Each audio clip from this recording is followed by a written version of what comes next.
Before we get into the intro, I want to ask you the most important question, which is Yes. what is your hair care routine? I mean, being in your 40s, having hair like that is proof of God's existence. Tell us, how do you do it? I do think God resides in my hair. Yeah, I wish I had a sophisticated hair care routine. I probably would benefit from one, but I say like only in the past couple months have I actually started brushing my hair when when like dreadlocks started forming and I had to like sort of peel out these dreadlocks and I was like, "Oh," and then someone told me, "Yeah, like you brush your hair when you're in the shower." And I was like, "Yeah, that's a lot easier." And so, yeah, I sadly don't have a very sophisticated hair care routine. Tranquility Base here. The Eagle has landed.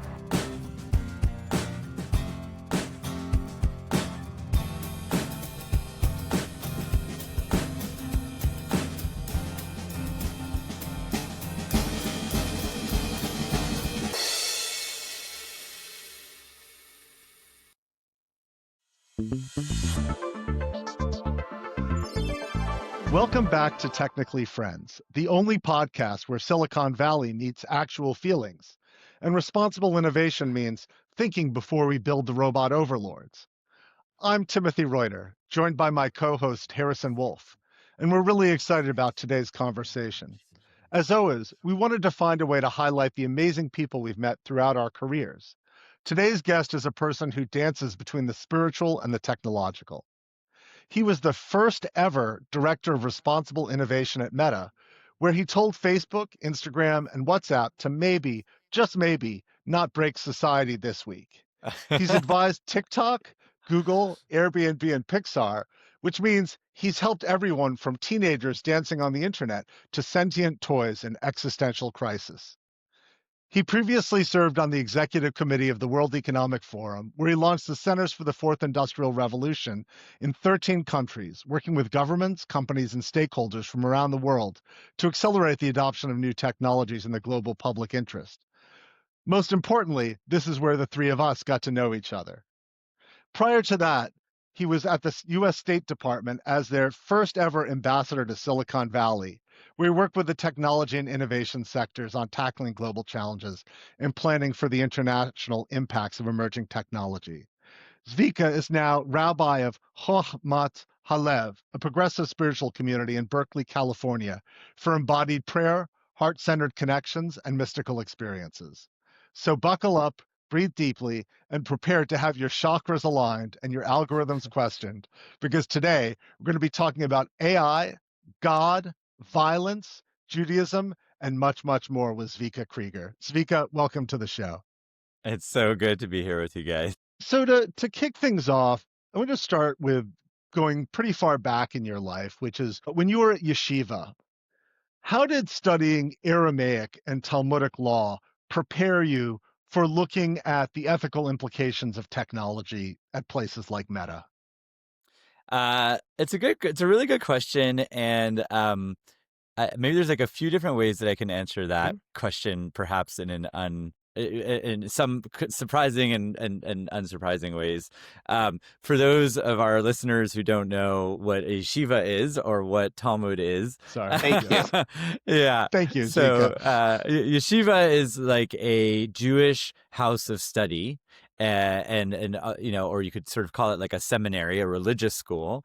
And I grew up Orthodox, which is like on the most conservative end of the religious spectrum, or most traditional end of the religious spectrum in Judaism. And it's pretty common in that community for people to spend 8, 10, 12 hours a day in yeshiva studying Jewish texts and Jewish wisdom. And so I did that throughout my elementary, middle school, high school years, and then went off to Israel after high school, before college, to study full-time in yeshiva as well. And one of the cornerstones of yeshiva study is that people, mostly men, basically exclusively men, will study these ancient Aramaic legal codes, which are known as the Talmud, which is that in the around the turn of the century and turn of the Common Era, around the turn of the millennium, first millennium, after the destruction of the temple in Jerusalem and around the time of the growth of Christianity, the rabbis decided to write down all of the oral tradition and all of the laws that were passed down to them. And they recorded all of these debates and between them about lots of technical minutia about Jewish law. And so there are literally thousands and thousands of pages of these very esoteric legal debates written in Aramaic that I would spend more time than any human being probably should studying. So I think it's a fair question to ask, how did that impact the person who I am today? And so a few things that come to mind. One is that, anytime I encounter a contract that I spend like way more time than I should, like diving into the legal minutia. I probably could have been a lawyer in a different life. And I think that, one of the things that I've done for the various tech companies is help them with their community standards, which is the essentially legal corpus or the texts that help decide what kind of content gets to stay on these platforms and what kind of content gets taken down. And these are documents that are often like, 50 to 60 pages long, and then they have to be translated into practical guidance to an army of tens of thousands of content moderators that then need to implement that. And not just that, but they need to implement it there's different rules in different geographies and different locales. And so they need to be translated into like different languages and different cultures. So for example, like standards around nudity are very different in France than they are in Saudi Arabia. And so a lot of times I would just spend, like hours upon hours, dozens of hours going through these 60-page documents with a fine-tooth comb, with a sort of metaphorical red pen, just saying like, okay, if, 1/3 of the nipple is showing, and it's this policy, and if 2/3 of the nipple is showing, then it falls under this policy. And, it's not just like, do you take it down, but do you keep it up? But it's like, well, maybe you keep it up, but you don't amplify it. Like you don't put it into someone's news feed, or it doesn't go into the For You tab on TikTok. And so thinking about what should the different policies be on everything from nudity to, drug trafficking and illicit material, to hate speech and bullying and harassment. And so I would say that my, countless hours spent poring over ancient Aramaic legal texts was surprisingly good preparation for helping tech companies write their standards, write their policy standards for social media platforms. Just following up on that really quickly, like from your experience, what has been the most difficult kind of content to moderate for some of these companies? And for you personally, like, you have a certain belief set in freedom and freedom of speech and those types of things. Is there something in particular that you found difficult, just of a generalized category? Yeah, I think that there's sort of this a constant balance of tension between freedom of speech, or what's often called in these companies or referred to as autonomy, as like a really important value, and keeping people safe. And the question is like, whose responsibility is it to keep people safe? And there's content that I think is like objectively harmful.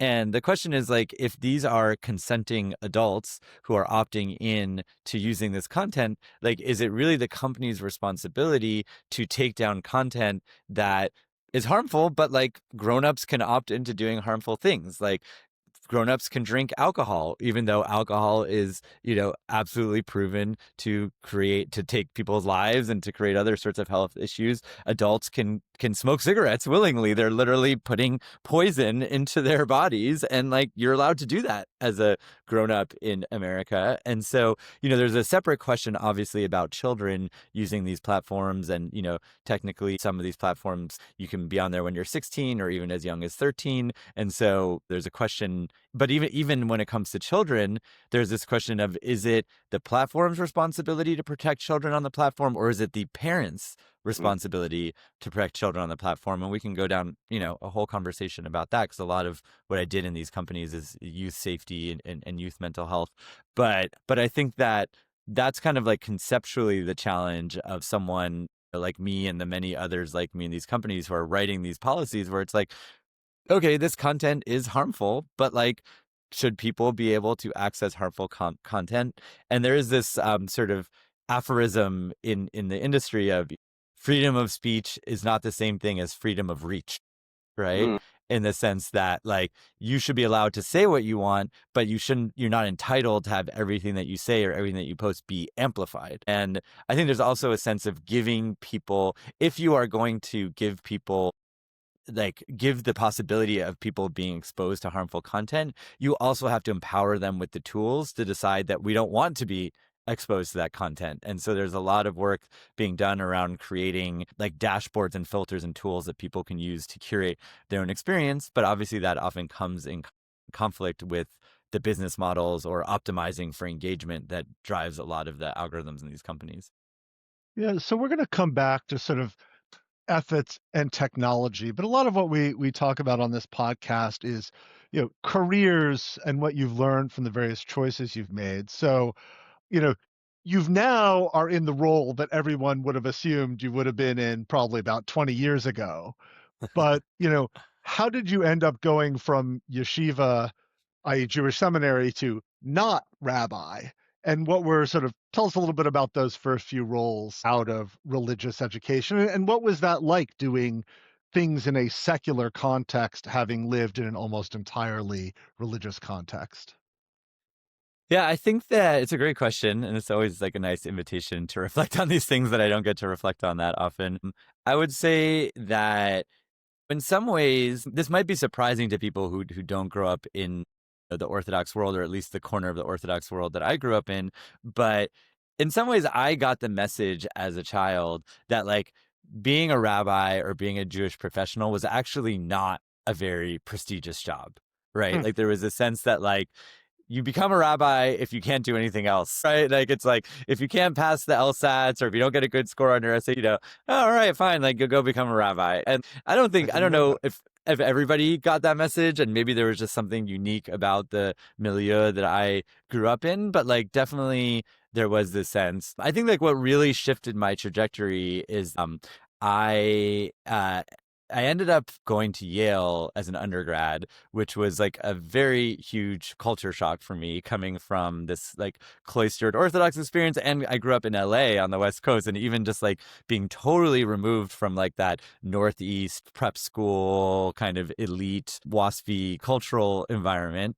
But without telling the long convoluted story, I'll say I basically applied to Yale, bet with someone that they bet me that I couldn't get in, and I was just like, you think I can't get into Yale? And then I like applied and somehow got in, and was just like, So what were whoa. the stakes? I got to know, what did you win other than getting to Well, go to it Yale? was maybe a bet is not the most. Basically, what happened is, to try and make a very long story short, is that a friend of mine had a cousin who was visiting, who from New York, who went to this very elite New York prep school, and he basically made some very snooty comment about like applying to Ivy League schools, and we obviously could never get into an Ivy League school from the environment that we grew up in, and not going to some elite prep school. And I was basically like, oh, like, is that so? Like, you think I can't get into Yale? And so I just basically applied to prove him wrong. So it wasn't quite a bet, but it was more Yeah. like a personal vendetta. And then I got in and was like, oh, shit, like, I guess I I have would to go to actually Yale say, now. I think spite is a very underrated emotion. It's the reason you went Totally. to Yale, and I would argue it's the real reason that Trump became president, to spite Obama making fun of him at that Yeah. press club event. So you have leveraged it to totally transform your life. So you get in, then what happens? Sorry for interrupting. Definitely the culture at Yale, I definitely like imbibed it. Like, it was new to me, surrounded by people who had been like careerist strivers for practically their entire lives. Like, that's basically what you have to do to get into Yale. Even you might think like, oh, you get into Yale and you can relax, but like actually then there's this, the rat race just enters like a new chapter. Mm. And so all these people were just like constantly angling for like getting in, becoming president of whatever club they were in and getting the top internships and getting into secret societies and all of things that. And just, it was so new to me that on the one hand, I was a bit of an outsider, very much an outsider, and like skeptical and cynical of it. And on the other part of me was just like lapping it up. And I Yeah. think that I very much internalized, like, if you are to, we were told from the day that we arrived on campus of like, you are being groomed to be a future leader of the world. And so that's what we're expecting of you. And that's what we're positioning you for. And so I kind of believe that as an impressionable 19-year-old. And so I just really got onto this career track of, hey, if I want to be a valuable, worthwhile, serious person in the world, I'm going to go into journalism, and then I'm going to go work in government, and then I'm going to go work in academia and NGO, and all these sort of gold stars on my resume that were equated with self-worth and accomplishment that I picked up in my time there. And I'd say in many ways, the past 20, 25 years for me have been about unlearn those values that I internalized as a teenager. So let's continue on your path of learning unlearning. You start off in journalism, right? That's your first, Right. and then you move to war.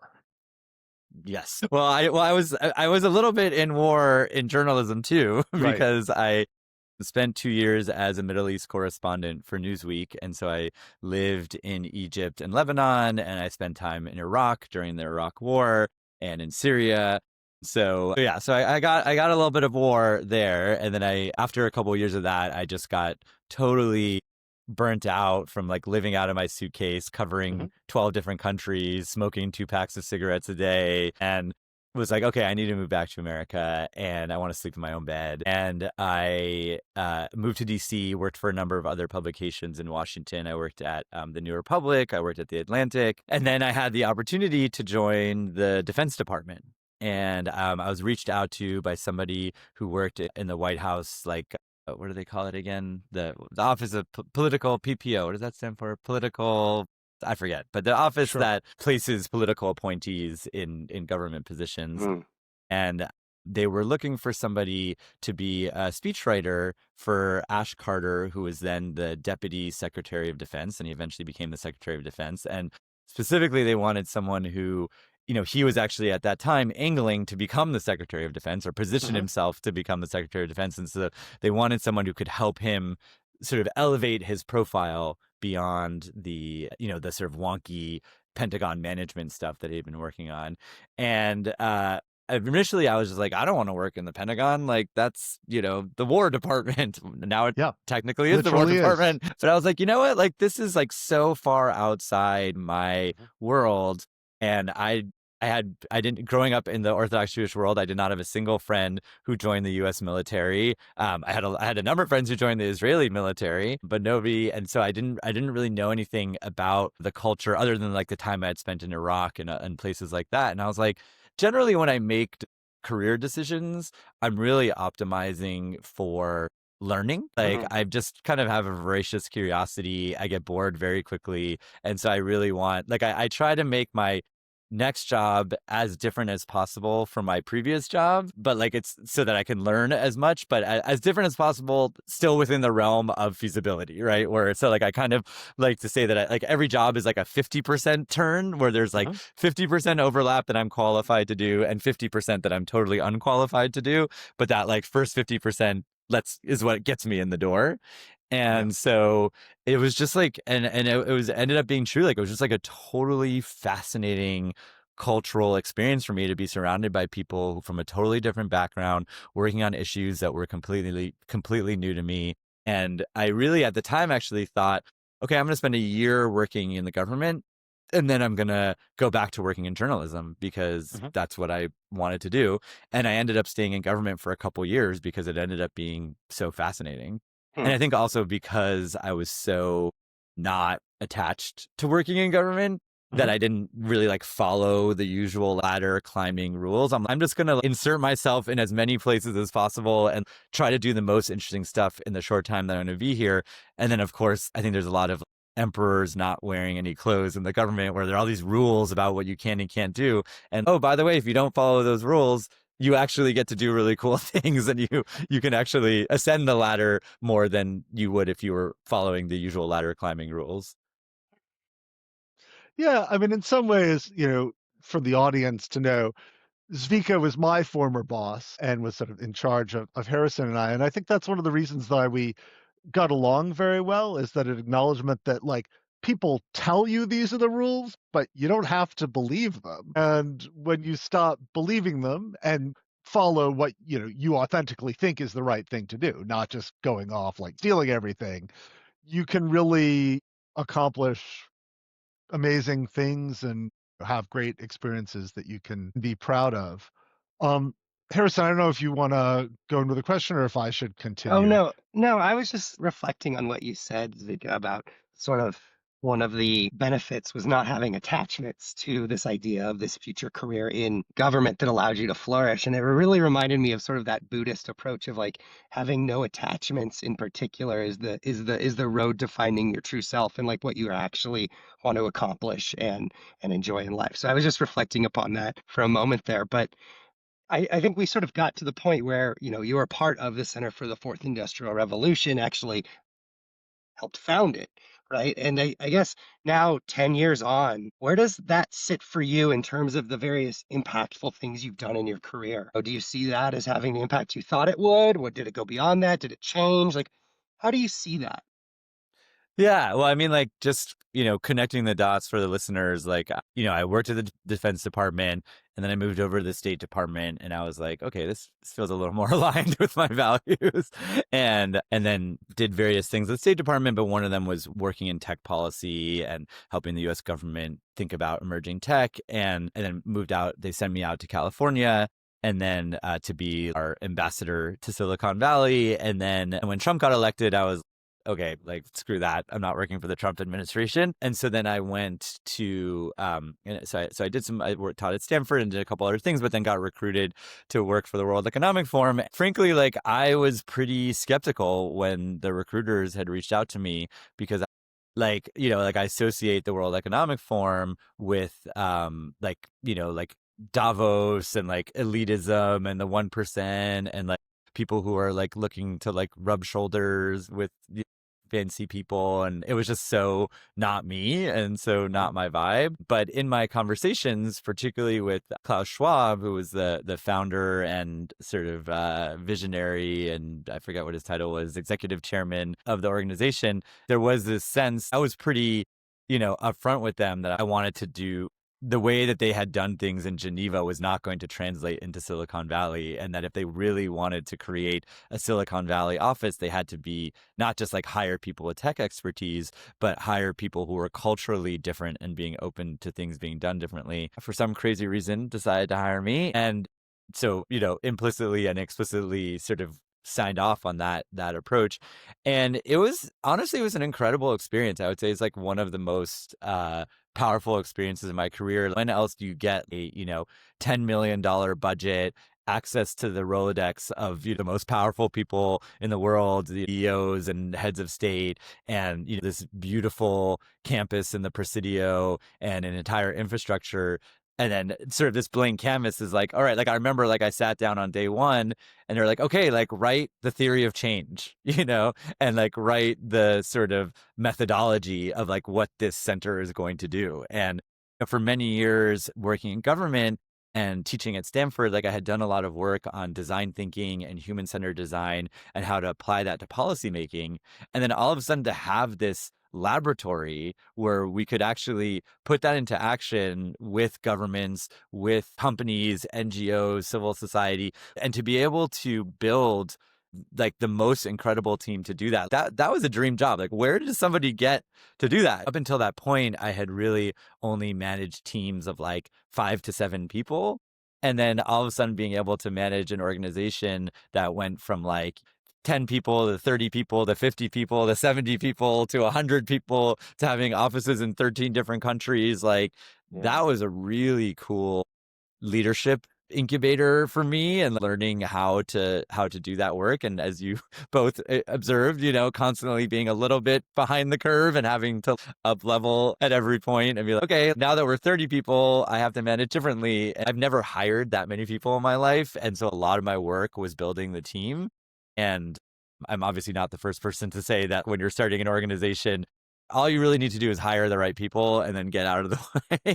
And the ability to hire the world leading experts in all of these emerging technology areas, but then also to optimize for like good people. Like there were a lot of really, really smart people who applied to work at the Center for the Fourth Industrial Revolution, super accomplished, amazing resumes, who are also like total assholes or just D-bags, and like, we had a rule, right? Like no D-bags at the Center for the Fourth Industrial Revolution. And it was really funny. I remember, I don't know if you guys remember this, or I don't even remember how publicly I talked about this, but there was a finalist for a role at the center for a leadership role who we were getting ready to hire. Like they were very, very impressive. And then our sort of secretary, administrative assistant, the woman who sat at the front door, she pulled me aside and was just like, hey, I don't know whether I should say anything, but like this woman was like incredibly rude and condescending and like totally inappropriate. And I was just like, done. Like we're definitely not hiring her, And so it was just really cool to be able to build a team of smart, capable, accomplished people who are also just good people, which is just so rare in the tech world and beyond. And so it really felt like a family, and being in a place where we could just sort of grow the culture from scratch and design it together was just such an incredible experience. I'll admit, it's actually, probably before COVID happened, like that period before COVID, the favorite job that I've had so far, where I wasn't being shot at. And getting to work with both of you is a big part of that. I have two connected questions. Actually, the first one is for both of you. So Harrison, I'm going to put you on the spot as well. And part of the idea behind it was what I would call sort of social corporatism, right? That we should look to large companies as a potential source of leadership for solving global challenges like climate change. And a lot has happened since the three of us left the forum. And I'm curious, still believe in that potential, or sort of how your understanding of the positive social role that large companies can play has changed. I'll start with Zvika, and then Harrison, I want to hear what you think, and then I'll answer. Yeah, I mean, it's a good question. And, in many ways, I sort of continued in that world of corporate, what did you call it? Not social corporatism. Not corporate socialism, which is a different thing.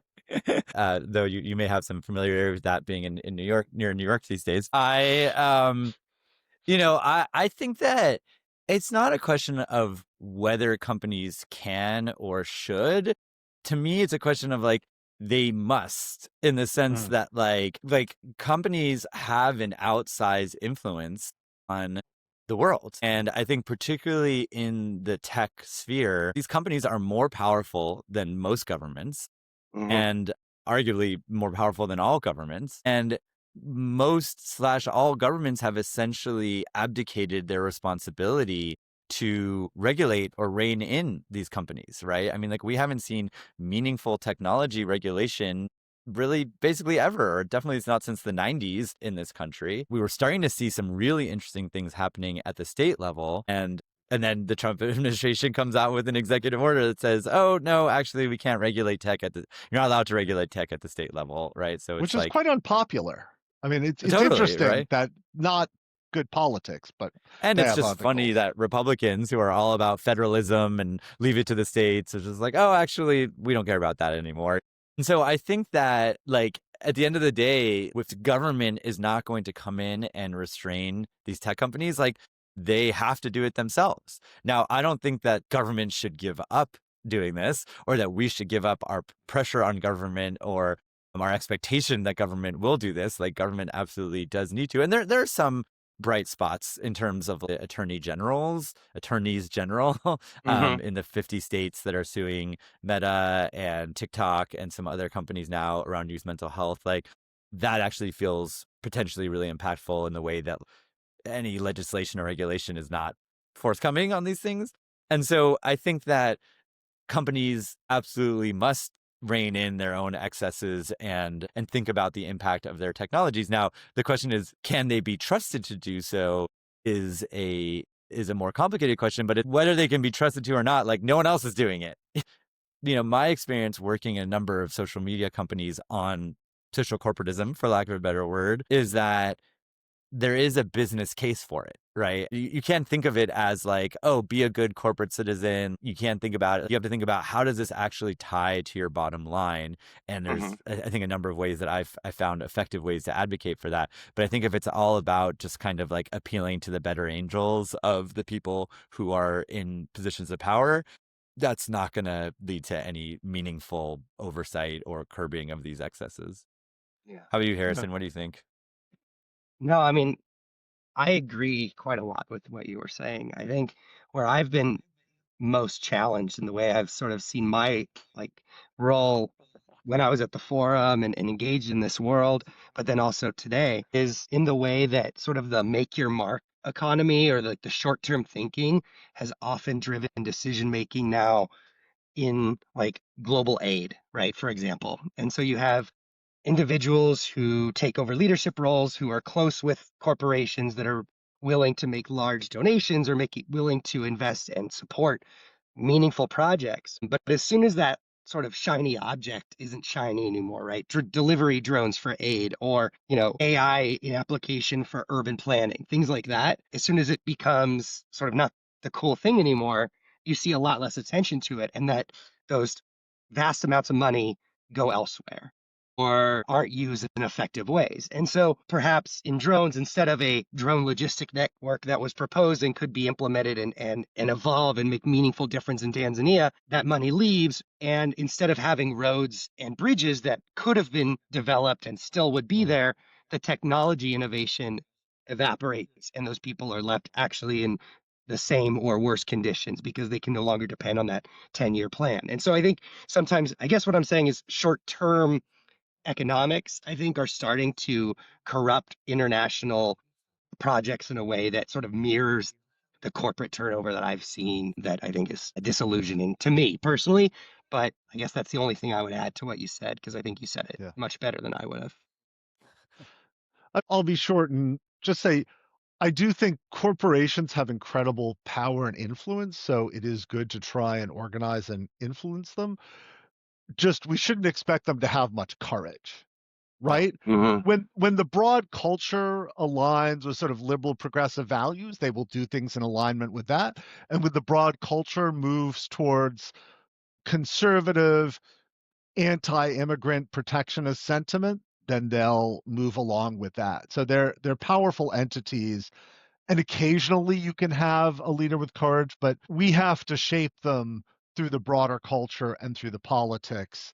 And then that's what points them in the direction where the power that they have is most likely to be useful. Going a little bit in that direction, I want to ask you, Zvika, a question that I haven't really heard framed elsewhere, which was at the forum, we worked on the premise that the future will be designed, not determined. We can control how this is deployed.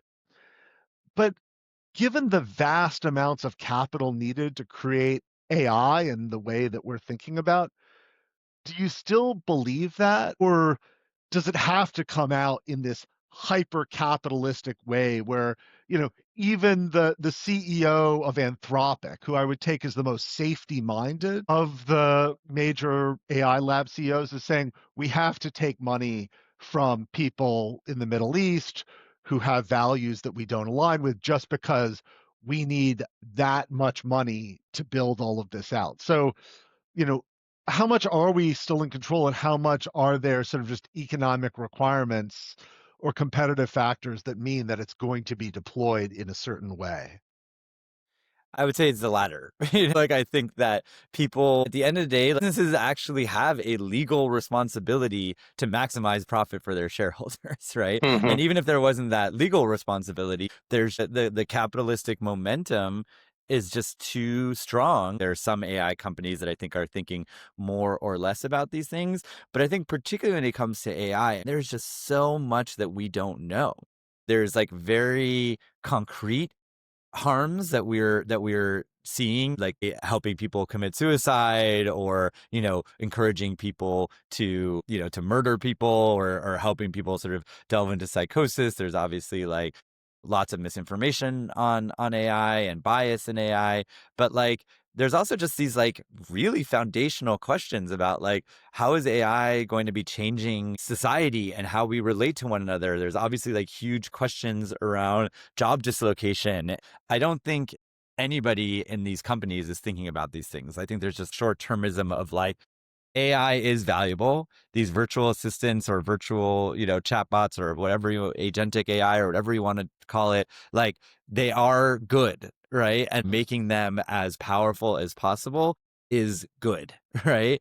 And it kind of reminds me a little bit of the ethos around social media, where there was the positive use cases were so clear that anyone could kind of bury their head in the sand around the negative use cases, where I'm going to do whatever I can to develop this product, not because I'm like a money grubbing Scrooge McDuck capitalist, right? I'm doing it because I have this mission. Like, we're connecting the world. We're giving voice to the voiceless. We're helping spur democracy in Egypt, and and whatnot. And you can kind of hide behind that. And I think with AI, like, it is doing a lot of awesome things right now in the world. And so I think people can sort of say this is why we're driving it.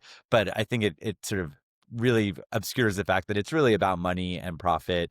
And I think there's this sort of competitive sprint right now between the major AI companies. Every time there's a new model released, it sends frantic shockwaves in the other three major AI companies, and they're just like frantically racing, and nobody's stopping to be like, wait, like what kind of world are we creating? And AI is just so damn useful that it's not going to stop anytime soon. And so I think it's interesting for me being in like a little bit more of like a spiritual position right now, where I still work for tech companies. And so I'm still thinking about things, like some of the more practical things about how do we make these products safer. But I am also taking a step back and thinking about, just like the massive, massive growth in companion bots and people turning to AI for therapy, and maybe putting you out of business soon, Timothy, people turning to AI for religious and spiritual guidance, and maybe putting me out of business soon. I was looking at some of the statistics around like the number of people that turn to AI for romantic relationships. And I just finished listening to this great podcast called Flesh and Code. I don't know if you've heard of it,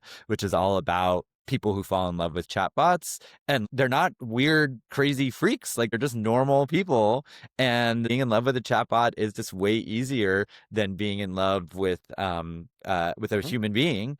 And you would be shocked to look at the numbers of people who are using these platforms, because this is a social revolution. Like, I think we're going to look at this akin to the printing press moment in completely transforming human history. And I don't think the people at the helm of these AI companies are thinking about that. So let's talk a little bit about your transition to what you're doing now. How did you decide that you should become a rabbi, which I guess you'd been told before was the lowest form of work you could possibly engage in? And what has it been like turning your attention to more spiritual matters?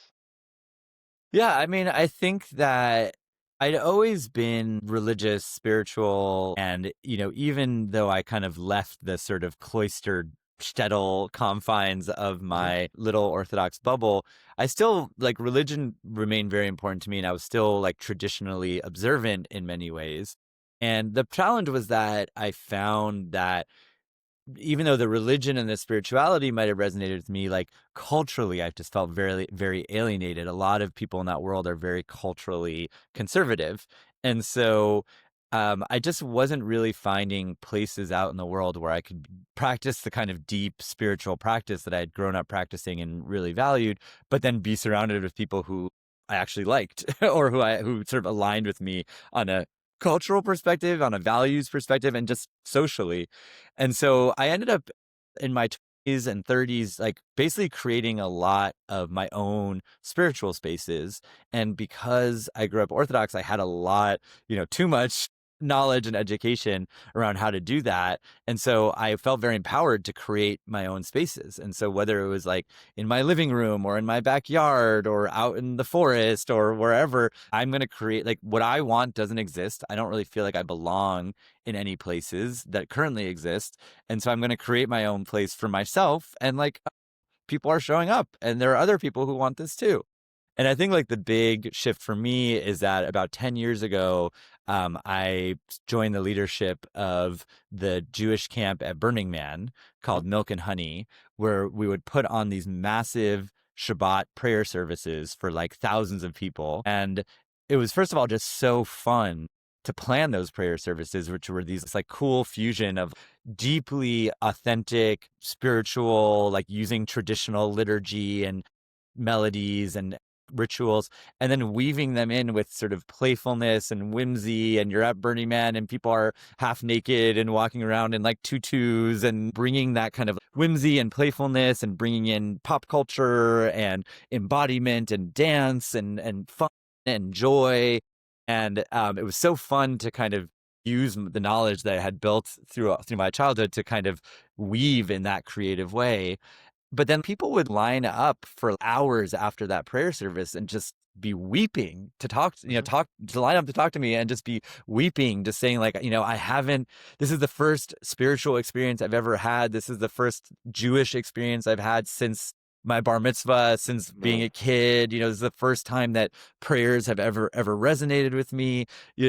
Thank you, Rabbi. And I'm like, whoa, like, I'm not a rabbi. And they're like, where can I get this? I come every year. This is my one time a year where I do anything spiritual. Where can I get this out in the world? And I was like, honestly, like nowhere. Like there isn't anything like this out in the world. And then like at a certain point, I was just like every year, this experience I have at Burning Man is like the highlight of my year. I look forward to it so deeply. And I do have this unique gift of that I was given as a child, like of deep Jewish knowledge. I'm like, there are clearly people out in the world who are looking for something and don't have access to it. And I can be that bridge for people. And so when I was working at Meta, totally burnt out after 2 years. I had a couple of crises in my personal life. The pace at Meta was just relentless. I mean, it was just so hard driving. And I'm like, I can't handle these personal crises that I'm dealing with and being an executive at this tech company. And so I left this spiritual community here in Berkeley that is like super cool. Their spiritual leaders retired. A bunch of people started reaching out to me being like, hey, you would be amazing for this job. You should apply. I was like, no. I'm going to work in tech. I don't want to work in a synagogue. Like synagogues are where like Judaism goes to die. Nobody wants to go to a synagogue. I don't want to deal with fundraising and board politics. But then like I am technically unemployed right now, and this is a really cool community. And so I was like, able to convince that tech company to let me work half-time instead of full-time. And so I worked half-time as a spiritual leader and half-time at this tech company. And that's what I've been doing for the past 4 years, is working like half-time in tech and half-time as a spiritual leader of this really cool, fun, amazing community that's now like overrun with burners because all the people who come to Shabbat at Burning Man were like, oh my God, like now I can come every week. And so it's been pretty awesome. Well, since you are a rabbi, we're going to do a little series called What's Up with Jews and got 3 questions in the series, and then Harrison's going to close us out with a few important questions and then bring us home. So first question is, what's up with Jews and AI? And just to set a little bit of context, the first computer and a lot of the principles for AI were created by John von Neumann, Hungarian Jew. The MIT Computer Science and AI Lab was created by Marvin Minsky, a Jew. First AI chatbot, Eliza, Jofus Weizenbaum. First modern AI model, AlexNet, was created by Alek Krasinski in collaboration with Ilya Sutskever, both Jews. Ilya would go on to co-found OpenAI with fellow Jew Sam Altman. And then 2 of the 5 major labs were founded by Jews. So Sam Altman, we've got Sergey Brin at Google, and then we've got Mark Zuckerberg at Facebook. So And don't why are and Jews, don't forget our favorite Mark Benioff at Salesforce. but why are Jews so overrepresented in the field of AI? Well, we're treading very close to the world of like, elders of Zion conspiracy theory world. But I mean, in reality, you can say that about a lot of industries, and I think that going back to what we were talking about earlier about my own journey into the world of like careerism and professional success, I think there is a sort of certain striving that is really common in Jewish communities. We've been this kind of stateless, persecuted, wandering people for so many generations, for arguably much of Jewish history.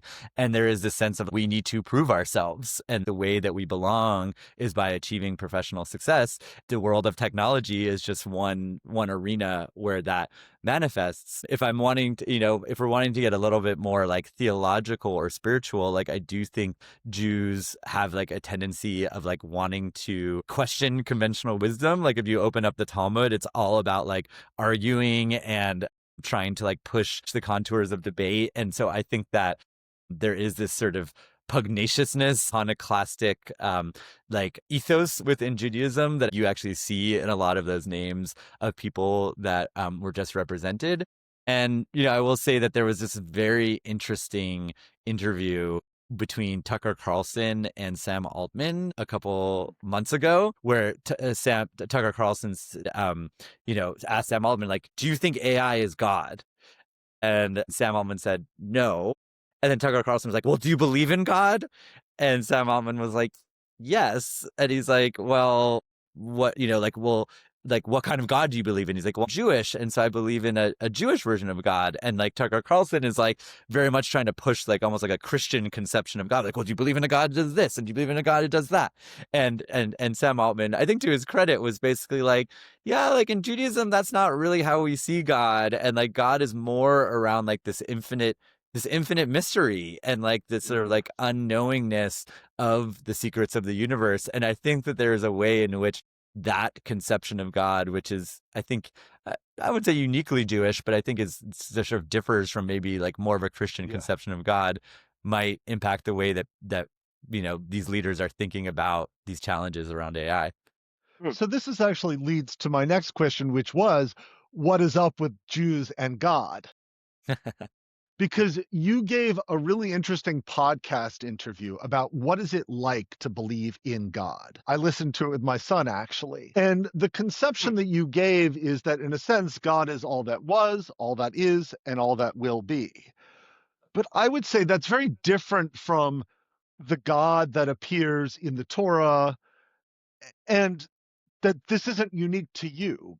A lot of Jews I know do not have a conception of God that is similar to what is in the stories of the Hebrew Bible, and that even a lot of rabbis, or at least Reform rabbis, which is where I spend more time, don't believe in a God that came down and handed tablets to Moses, or that really relates to the mitzvot or the things that are in the Torah. So why is it that the God that so many Jews seem to conceive of does not seem very tethered to the Jewish texts? Yeah, well, I think that one of the like hallmarks of Judaism is that there's no such thing as Judaism. There's Judaisms, right? There's many different Judaisms that exist. Same thing with Christianity, obviously, and probably true of any religion. And that Judaism, there, at this point in history, there are certainly many different Judaisms, but also throughout history, there have been many different Judaisms.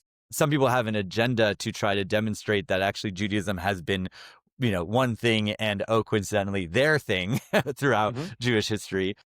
And so I think that like my conception of Judaism, which I think is very deeply grounded in traditional texts, in my conception of God, which is very grounded in traditional texts, certainly in mystical texts, is very authentically Jewish expression. And some people see it as more like this kind of idea of God is not separate from us, and God is not this like entity, this old man in the sky sitting on a throne, but is actually like the sum total of all of existence is God.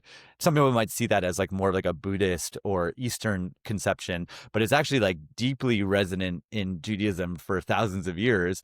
But I also, have the intellectual honesty to say that it's not the only conception of God in Judaism, and there's been lots of different conceptions of God. And I think the one thing that I think you have to agree on is that like God is inherently unknowable, right? Like that is something that is consistent across Judaism. And so anyone who says God is blank is wrong, or at the very least incomplete. Mm. And if you want to know more about this topic, you can read my forthcoming book, The God You Don't Believe In: Ancient Wisdom for Modern Living, Loving, and Letting Go. And so look I love it. at your local bookstore in fall 2027 for my full answer to You that heard it question. here first. Awesome. Totally, yes. This is the premiere. That's fantastic. I really will be reading that and so excited. And the last question, which unfortunately is a little bit heavy, but then Harrison will bring us back up. I feel an obligation to ask this, is, what's up with Jews and Gaza? And let me frame that question. I don't mean that we're going to have a conversation about Middle East politics or about the morality of what happened, but within the context of the Jewish community, how do you manage the fact there are many Jews who believe what happened there was deeply immoral on the part of the Jewish state and that there was a genocide committed? Other people feel that it was a righteous response to people who were attacking the Jewish community. And I imagine that especially where you are in the Bay Area, you have a congregation that includes people with both perspectives. So how do you manage people who feel very impassioned potentially on different sides of this? And what do you think is going to happen to the Jewish community around this, which I think is divided in a way that it has not been, certainly for decades, if not potentially centuries? Or maybe you don't agree with the framing of that, but how do you No, think I about this? absolutely agree with the framing, and it's something I spend an inordinate amount of my time grappling with, given that I'm the rabbi of a synagogue in Berkeley, perhaps the most liberal city in the country. And I think that like we are seeing absolutely what I would describe as a schism within the Jewish community around this issue. I mean, it really feels like different Jews and different Jewish communities are living in completely different worlds and are practicing completely different religions based on how they're reacting to this. And I think for so many years, Zionism has been, equated, has been sort of like a unquestioned sort of core component of Jewish identity. And frankly, I found that to be problematic, not necessarily because I'm anti-Zionist or have any, like don't think Israel should exist, but I think that like nationalism is a very weak foundation for personal identity. And I think that to have, Jews in America or in any other country build their identity on what's happening in a country that is not only thousands of miles away and culturally very different, but they have no say in what actually happens in that country, right? And I think that we're seeing the organized Jewish community in America made a bet over the past 10, 20, 30, 40 years to ground American Jewish identity in Zionism, like the massive investment in birthright and, and other things like that. It was a bet. And I think that bet was made at a time when Israel and America were seen as very aligned culturally and on a values perspective, and it felt like a safe bet. And now we're seeing the perils of that, where all of a sudden you have a government that is not accountable to American Jews, doing things that a lot of American Jews disagree with. And I think that you're seeing a lot of communities kind of break down and split based on this. And people are saying like, wow, this actually is like a very thin thing to base our identity on. And like what is a Judaism that is like deeply rich and meaningful and cultural and spiritual and like not ethno-nationalist. And so I think, I have a deep connection to Israel My family is like 8th generation Jerusalemites. My dad lives there. 3 of my brothers live there. I studied in yeshiva there. I've lived there many times on and off through my life. I've probably been there 30 times. But I also like have deep qualms about what's happening there. And I definitely, and I'm holding together a community of people who span the whole spectrum of how they feel about that. And just to kind of more directly answer your question, like what is sad about one of the things that's sad about this current environment is that so many Jewish communities are siloing or sort of self-sorting into you're either Zionist or you're anti-Zionist. And we've lost our ability to be in community with people who we disagree with or people who we have different perspectives. And I think that that's true in Jewish communities. And I think it's true in America. We're definitely seeing like a self-sorting, MAGA, Republican, Democrat, progressive, conservative, and like I think it's leading to the extreme polarization in our politics in our country. And so I'm trying to hold together a community where we say that being in community with people you disagree with is a spiritual practice. That is actually just as important as keeping Shabbat and keeping kosher and praying. Like that's a muscle that we need to work, and it's hard. That's why it's called a spiritual practice, because it's hard. And so like I hope that more communities can sort of do that. But sadly, I think that we're just seeing the opposite, like people moving further and further away from each other. Well, thank you, Zvika, for that really insightful answer. And I think I've really appreciated just the conversation with you today. I realize, we're running short on time. Everybody's got to get back to their other various parts of their life. But I did have 2 questions for you. All One, right. we asked to everyone, and I'll get to that last. But the main one that I think is the most important question that will be asked in this podcast is, growing up, you were a Dodger fan, right? Yes. And now you live in Berkeley. You have to be part of that community. You've lived a long time in the tech industry. Are you now a Giants fan? Well, it's funny because I actually had like a little bit of like a secret crush on the A's when I was growing up.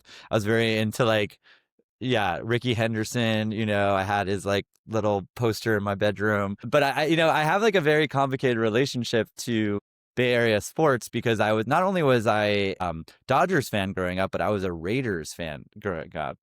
And I actually, almost every picture you see of me as a kid, I'm wearing a Raiders sweatshirt. And then the Raiders broke my heart as a kid because they moved to Oakland. And then finally when I moved to Oakland, I just had these or Berkeley, right next to Oakland, I had these very complicated feelings towards the Raiders. I was like, okay, you were my like first love. And like now maybe you were just kind of waiting for me to come back. And so I started to open up my heart to the Raiders, and then they did it to me again. They broke my heart again. Yeah. So Yeah. No, that's fair. I mean, I know growing up in the 90s, the Dodgers broke hearts, were terrible, and now we're back-to-back champions. So, it's okay. I just have to say that now every podcast. So anyway, it's been fantastic. Well, this podcast is about reconnecting with the colleagues and friends and, trying to decide who falls into what category. And, I guess, would you say that after all of this, that we can call ourselves technically friends or technically colleagues? I would say absolutely friends. And it's just so good to victory. I would say that it's just so good to connect with you guys. And like, as I was saying, like, I just look back so fondly at the time that we spent together and that we were able to create this workplace, like where I think even when we were colleagues, we were also technically friends. Like I really felt that way. And whether it was, going on long runs over the Golden Gate Bridge or, Taco Tuesdays, or just, I also think there was some kind of like, friends in the trenches. Like we definitely had to go to battle a lot together against the forces of evil. There's a certain bonding component to that. And so it's just so awesome to reconnect with you guys. And anytime you're in the Bay Area, would love to hang out. Thank you so much, Zvika. And Timothy, thank you for the research you did for this podcast, because my voice is shot and I really appreciate it. Tranquility Base here. The Eagle has landed.